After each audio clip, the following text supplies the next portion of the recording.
할렐루야. 지난 한 주간도 주의 은혜 가운데 승리한 줄 믿습니다. 우리 옆사람 인사 한번 하겠습니다. 참 잘 오셨습니다.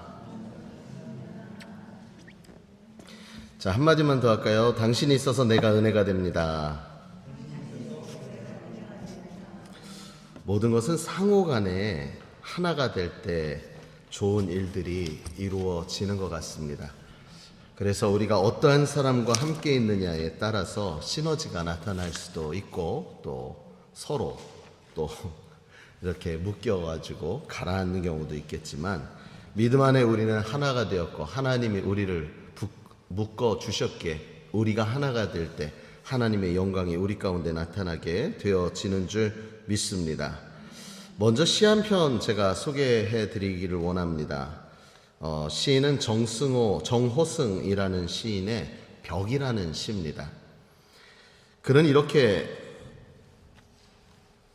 시를 써내려갑니다. 나는 이제 벽을 부수지 않는다. 따스하게 어루만질 뿐이다. 나는 이제 벽을 무너뜨리지 않는다. 벽을 타고 오르는 꽃이 될 뿐이다. 라고 시를 읊습니다. 시인의 말대로라면 이 시에 함축되어 있는 이 전 상황은 우리가 알 수 있죠. 무엇이에요? 벽을 부시는 겁니다. 벽을 부시다 보니까 이제 난 더 이상 벽을 부시지 않아. 이제 벽을 그냥 따뜻하게 어루만져줄 뿐이야. 난 이제 더 이상 벽을 부술 필요가 없어. 왜냐면 나는 꽃들처럼 그 벽을 타고 넘어갈 수 있기 때문이야. 라고 이야기합니다. 시인이 말하는 벽은 무엇을 의미합니까? 다름 아닌 인생의 문제를 이야기하지요. 그렇다면 우리는 인생의 문제를 만날 때 우리는 그 문제를 놓고 어떻게 그 문제를 해결하려 하고 계십니까? 우리 앞에 정말 수시로 시시때때로 우리는 여러 가지 문제에 직면하며 살아가는 것이 우리의 인생입니다.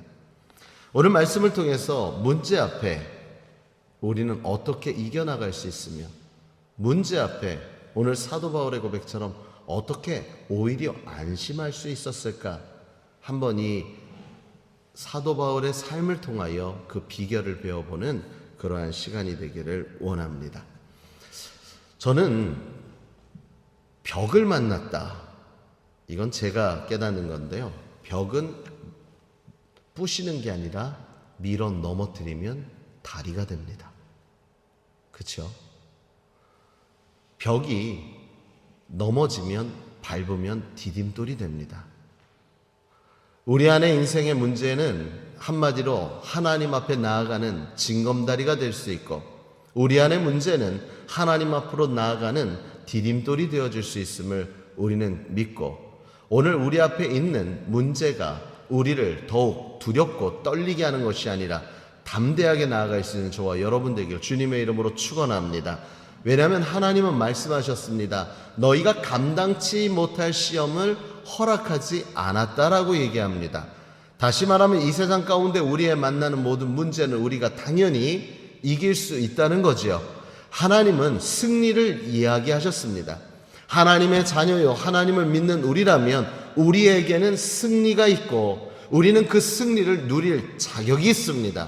다만 나와의 싸움에서 져서 우리에게 마땅히 돌아와야 될 승리를 누리지 못하는 것뿐이지요. 하나님은 또 말씀하셨습니다. 또한 감당치 못할 시험이 있다 할 때는 피할 길도 예비해 주신다라고 얘기합니다. 다시 말하면 하나님은 다 길이 있다는 것이죠. 여러분, 막막한 그 상황 가운데 우리가 붙들 것은 그러므로 더 하나님밖에 없는 줄 믿으시길 주님의 이름으로 축원합니다. 오늘 본문의 바울은요, 압송당하고 있습니다. 어디로? 로마로 압송당하고 있어요. 어떠한 신분으로 가고 있냐면 죄인의 신분입니다.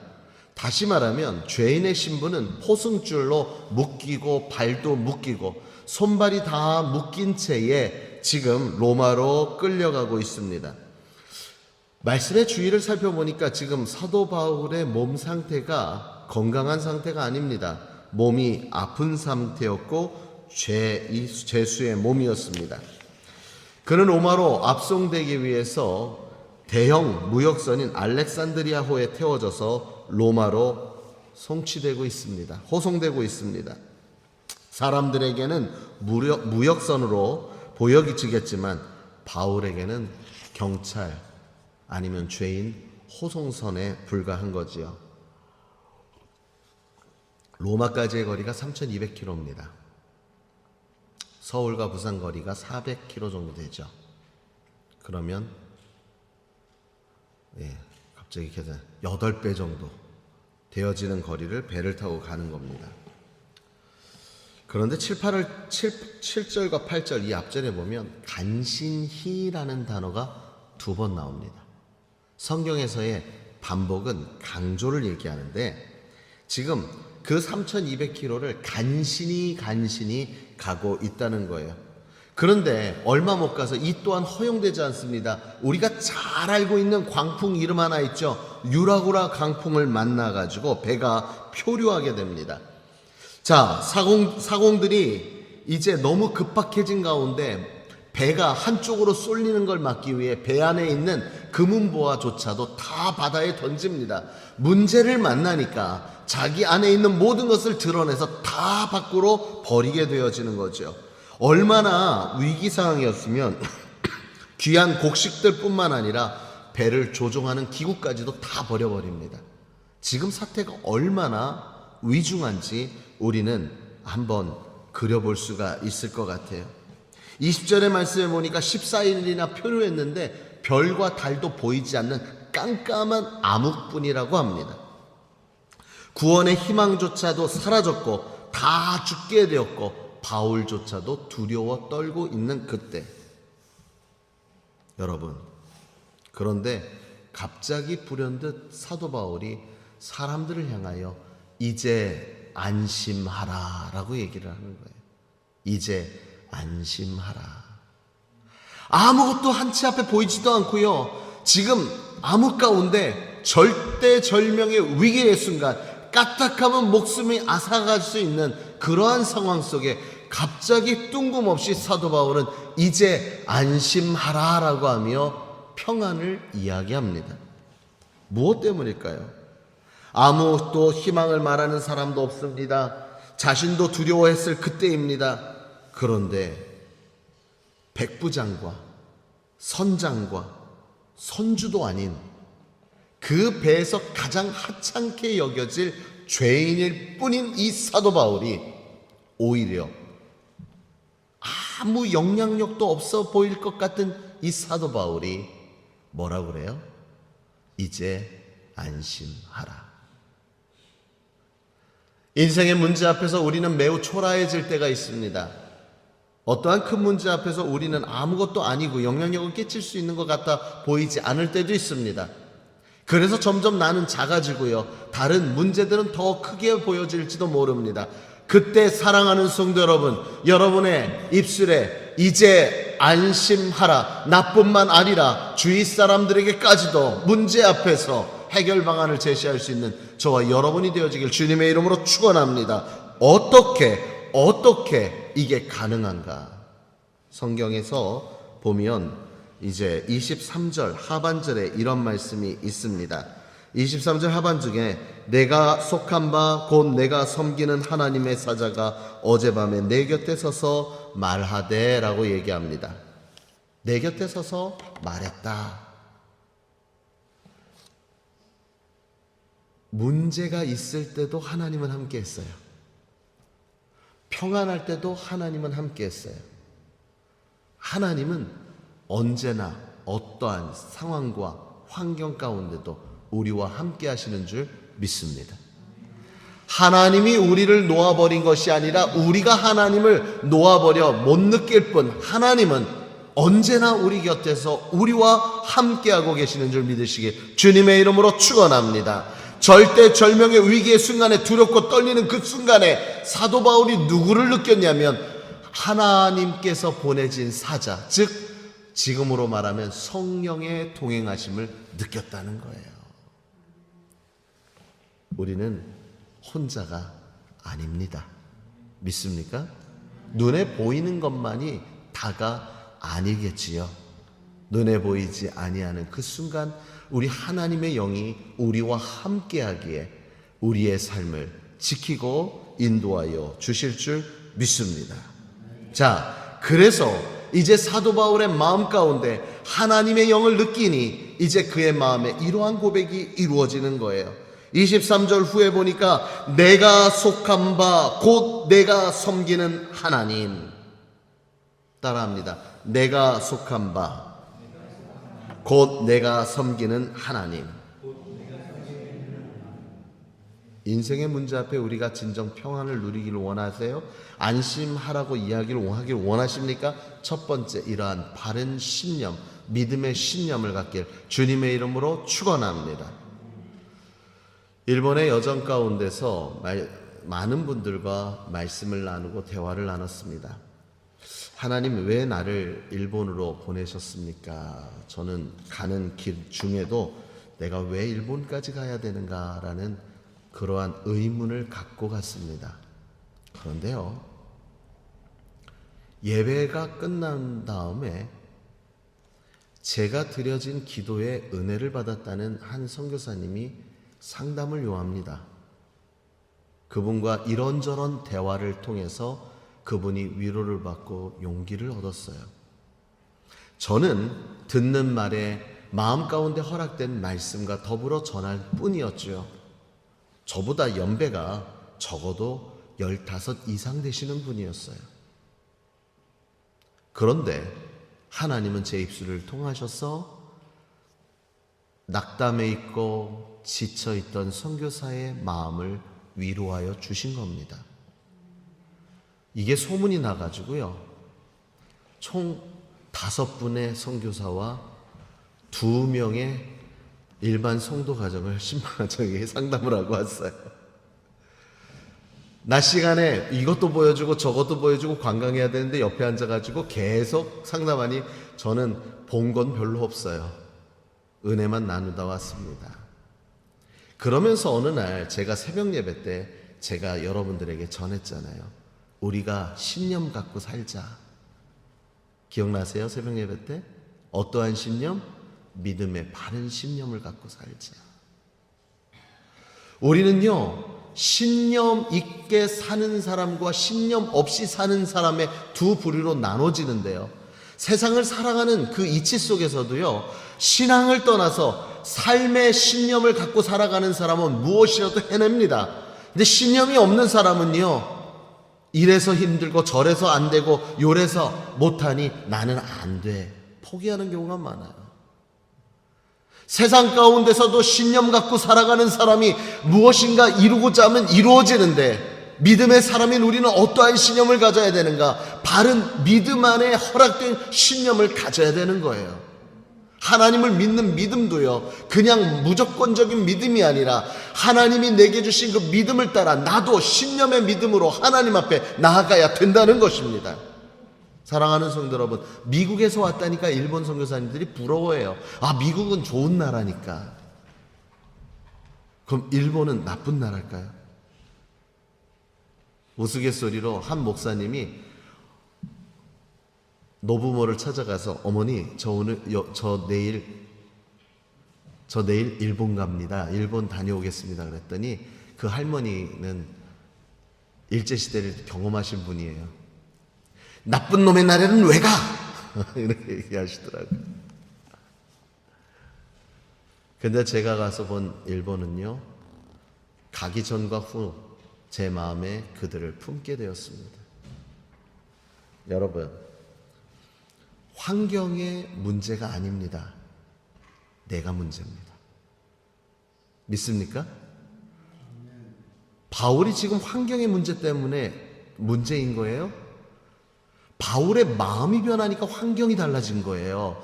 여전히 유라굴라 강풍은 몰아치고 있고요, 여전히 배는 언제 뒤집힐지 모르는 상황입니다. 이제 안심하라 라고 고백하는 그 순간에도요, 바람은 매섭게 몰아치며 그들의 생명을 위태롭게 만들어가고 있습니다. 그런데 무엇이 문제였는가? 사도 바울의 마음의 문제가 바뀌었다는 거예요. 이전에는 두려워했는데 이제는 안심하라. 왜? 하나님의 영이 나와 함께함을 믿었기에 이제 나는 내가 고백하니 내가 누구에게 속했는가? 나는 하나님께 속했고 나는 어떠한 사람인가? 나는 하나님을 섬기는 사람이니 하나님은 나를 책임져 줄 수밖에 없구나. 그러면 이 세상 온 우주 만물을 창조하신 분이 주관하실 건데 이것이 무엇이 문제랴? 그분이 나와 함께 하시니 안심하자. 이게 오늘 사도 바울의 고백인 것입니다. 두려움 속에서, 위기 속에서 그는 신앙의 믿음의 바른 정체성과 바른 믿음의 신념이 확고하게 갖게 된 거예요. 바라고 원하옵기는 오늘 예배를 통하여서 여러분 안에 진정 하나님이 허락하신 믿음 안에 참된 신념이 여러분 안에 온전히 주장되길 주님의 이름으로 축원합니다. 우리도 여기서 인종차별이라는 건 많이 겪지요. 네, 그나마 한인들이 모여있는 곳에 있으니까 인종차별이라는 별 못 느끼겠지만 집사람은 저하고 에디슨에 살 때도요, 집 앞에 찰리스 브라운이라는 식당을 갔는데 사람들이 여기 막 모여서 앉아있는데 저희는 들어오니까 저 구석탱이로 가서 앉혀주더라고요. 저는 그때 그것이 차별인지 몰랐어요. 근데 그런 게 차별이었어요. 일본의 상황에도 사람들은 앞에서는 친절합니다. 근데 뒤에서는 온갖 얘기를 다 하는 게 일본 민족성이래요. 근데 그 돌아오는 소리 때문에 선교사들이 상처를 받는 거예요. 아픈 거예요. 괴로운 거예요. 너무 힘들어 죽겠다는 거예요. 그때 제가 그분들과 함께 나눈 말이 그겁니다. 당신의 중심이 어디 있느냐는 거죠. 지금까지 50년 평생, 60평생 살면서 무엇 때문에 지금까지 살아오셨습니까? 지금까지 살게 하신 이가 하나님인 걸 압니까? 그랬더니 안 돼요. 아는 사람이 앞으로 살아갈 일도 하나님이 하실 거라는 걸 왜 못 믿습니까? 울어요. 용기를 얻었다고 말씀하세요. 여러분, 크로스비라는 작사자가 있습니다. 찬송시의 여왕이라고 불리는 사람이에요. 오늘 우리가 부른 찬양 있죠? 나의 갈 길 다가도록, 이 찬양도 그렇고요.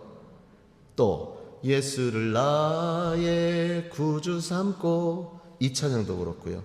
주의 음성을 내가 이 찬양도 그래요. 이 모든 찬양이 바로 크로스비가 작사, 작곡한 곡입니다. 크로스비라는 여사는 갓난아기 때 눈을 잃고 힘들게 살아갑니다. 어느 날 이런 일화가 있어요. 그가 찬송 출판사에 가야 하는데 교통비 $5가 없어요. 내가 어떻게 가지?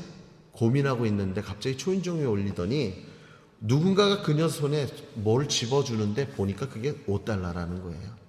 내가 $5가 필요했는데 그래서 내가 멈추고 내가 못 나갈까 하고 있는데 $5가 생기니 그 순간 머릿속에 팍 스치면서 지나가는 찬양이 나의 갈 길 다가도록 예수 인도하시. 조금 더 해볼까요?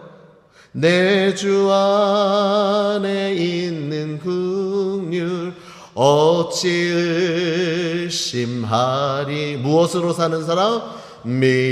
믿음으로 사는 자는 하늘 위로 받겠네. 무슨 일을 만나든지 만사 형통하리라. 무슨 일을 만나든지 만사 형통하리라.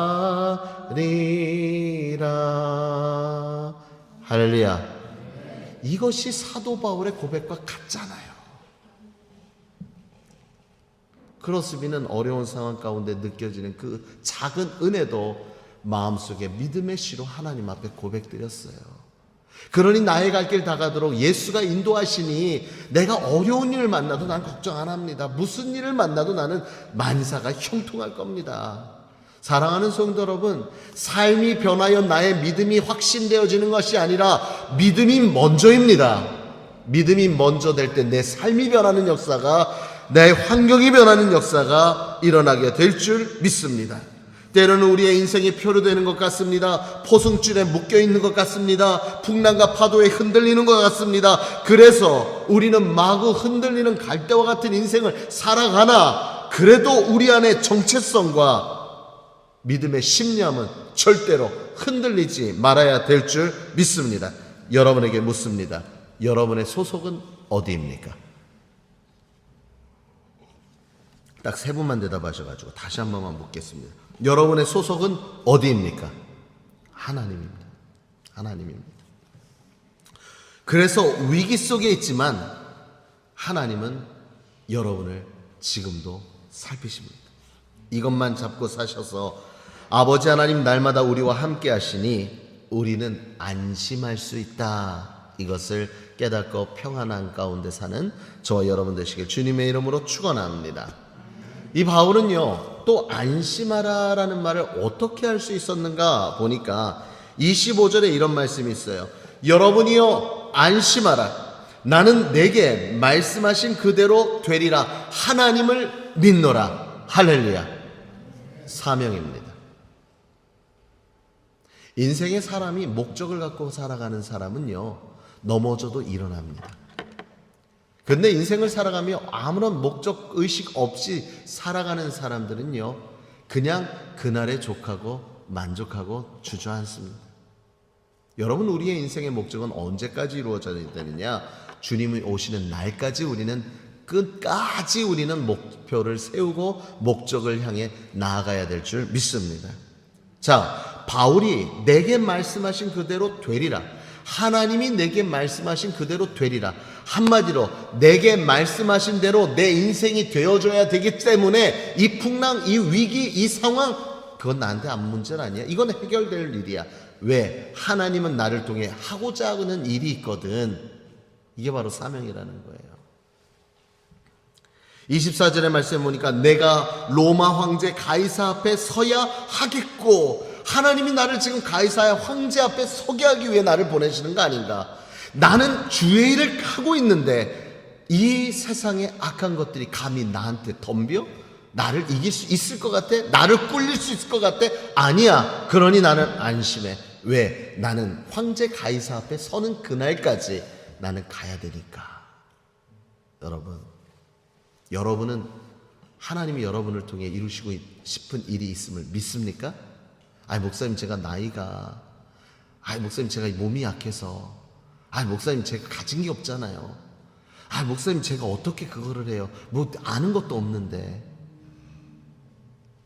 그런데 하나님은 무에서 유를 창조하셨습니다. 믿습니까? 여러분, 전문가와 비전문가의 차이가 뭔지 아세요? 전문가는 똑같은 것을 10,000번 이상 하면 그 일의 전문가가 된답니다.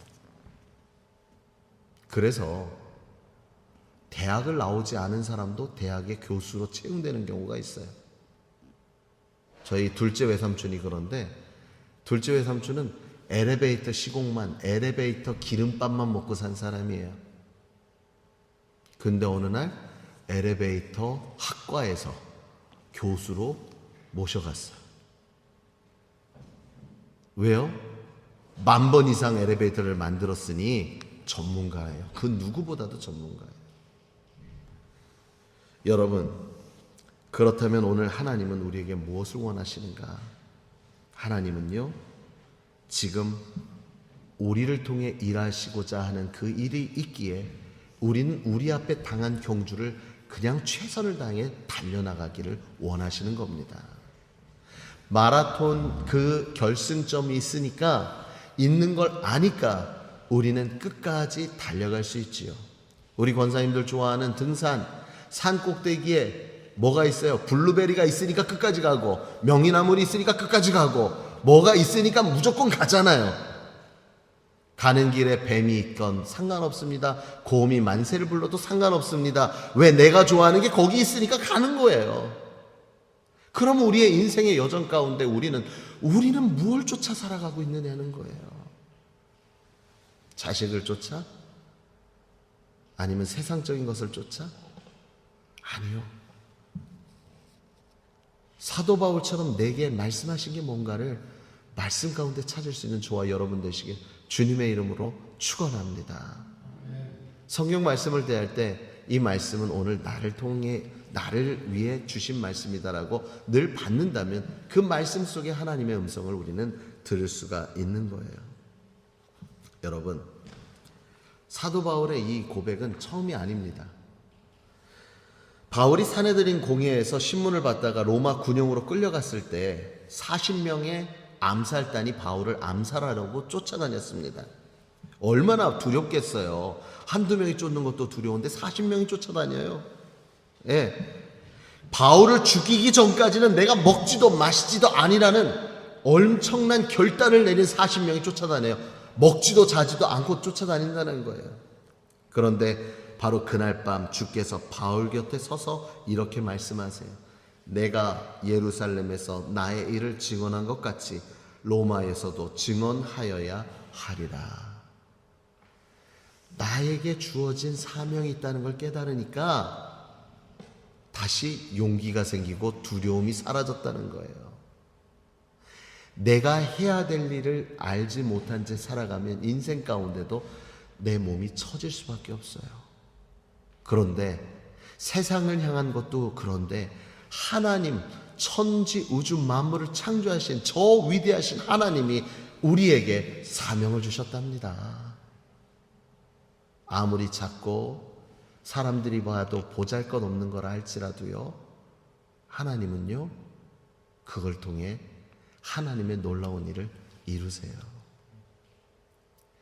52살 된 한 분이 저한테 제 나이를 알게 됐어요.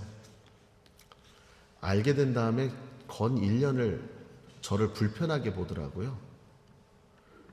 그 전에 한 2년 동안 제가 형인 줄 알고 그렇게 제 말을 잘 들었었던 거예요. 아니 그런데 어느 날 보니까 내가 형이 아니더래. 자기가 형이더래. 너무 불편했던 거예요.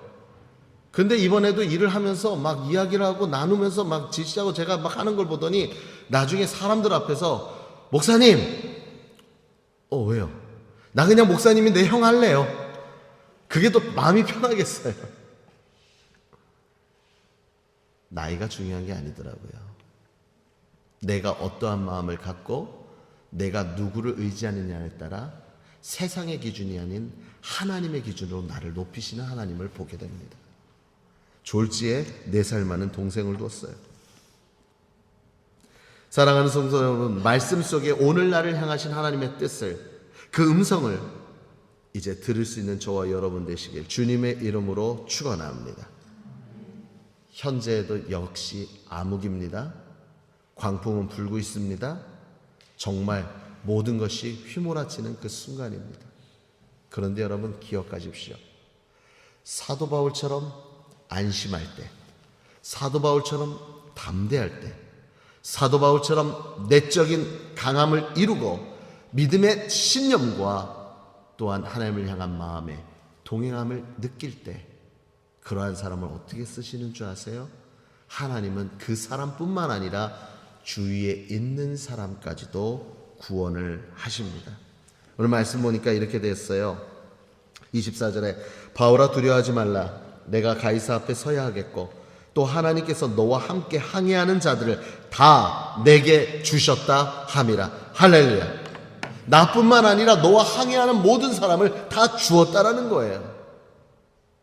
우리가 진정 하나님 앞에 바르게 쓸 때, 진정 믿음의 정체성 그리고 믿음의 신념이 확고한 사람은 나만 살리는 것이 아닌 주위까지 살리는 놀라운 역사를 이루게 될 줄 믿습니다. 자, 옆 사람하고 인사합니다. 내 덕을 좀 보세요. 더 편하게 할게요. 내 덕 좀 보세요. 우리는 덕을 끼칠 수 있는 사람들입니다. 믿습니까? 하나님의 창조물이요 하나님의 믿음으로 부른 우리들은요 마땅히 이 땅 가운데 창세기 17장 말씀처럼 생육하고 번성하고 땅에 충만하고 다스리고 정복할 권한이 우리한테 있습니다.